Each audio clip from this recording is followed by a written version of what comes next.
दोस्तों 7 मई की देर रात 1:05 पर भारतीय फोर्सेस ने जो ऑपरेशन किया उसका पूरे देश को लंबे समय से इंतजार था। पहलगाम के हमले के बाद से ही जी हां, कल रात यानी कि 7 मई की देर रात इंडियन फोर्सेस ने, इंडियन आर्मी और इंडियन एयरफोर्स ने एक वेल कोऑर्डिनेटेड ऑपरेशन किया पीओजेके में और साथ में बहावलपुर में भी।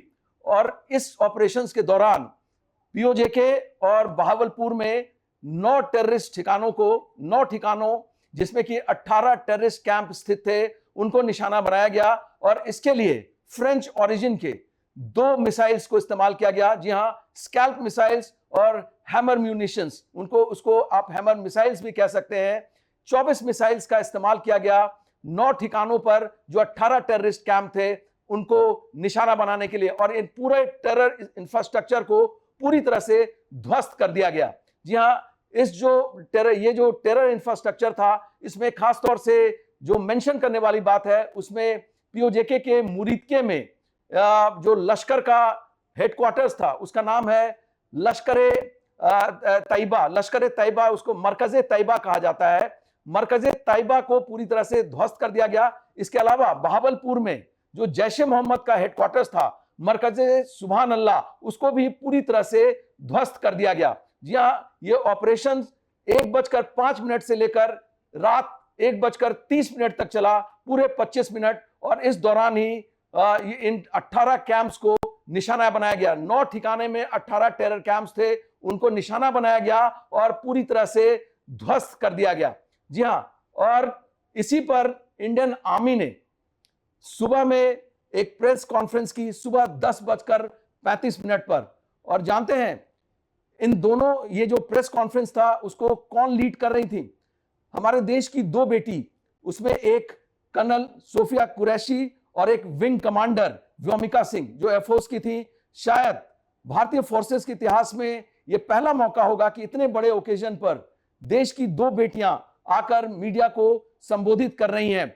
शायद ये दोनों बेटियां उन बेटियों को रिप्रेजेंट कर रही थी जिनके पति, जिनकी मांग का सिंदूर 22 अप्रैल को पहलगाम में हुए कायराना आतंकी हमले में आतंकियों ने मिटा दिया था।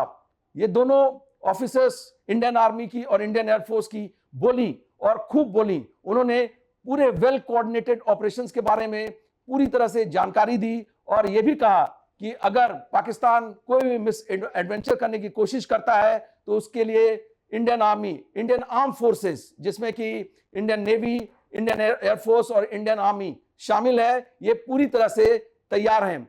दोस्तों, मैं आपको इसके अलावा एक एक्सक्लूसिव जानकारी भी दे दूं कि इस पूरे ऑपरेशंस के दौरान जहां बात आ रही है कि स्कैल्प और हैमर जो फ्रेंच ओरिजिन की मिसाइल्स हैं उनका इस्तेमाल किया गया, इसके अलावा मैं आपको बता दूं कि जो मरकज सुभान अल्लाह जो बहावलपुर में जैश ए मोहम्मद का जो हेडक्वार्टर्स था उसको ध्वस्त करने के लिए, उसको नेस्तनाबूद करने के लिए शायद पहली बार ब्रह्मोस मिसाइल का इस्तेमाल किया गया। और ये इसका असर इतना घातक था जो कि विजुअल्स में भी देखा जा सकता है।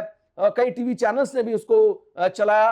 ये पूरी तरह से वो ध्वस्त हो गया था। और इतना ही नहीं, जमीन के अंदर एक बंकर था, उसके अंदर भी वो मिसाइल का इंपैक्ट देखा गया, बड़ा सा होल वहां पर बन गया था।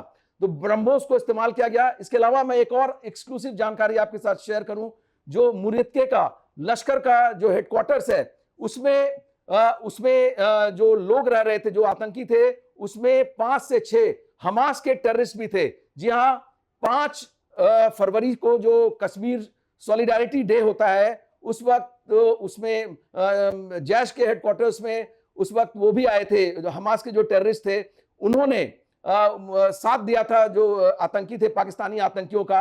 और इस वक्त भी जब इंडियन आर्मी ने हमला किया, जो खबर आ रही है उसके मुताबिक 5 से 6 हमास के टेररिस्ट भी मारे गए।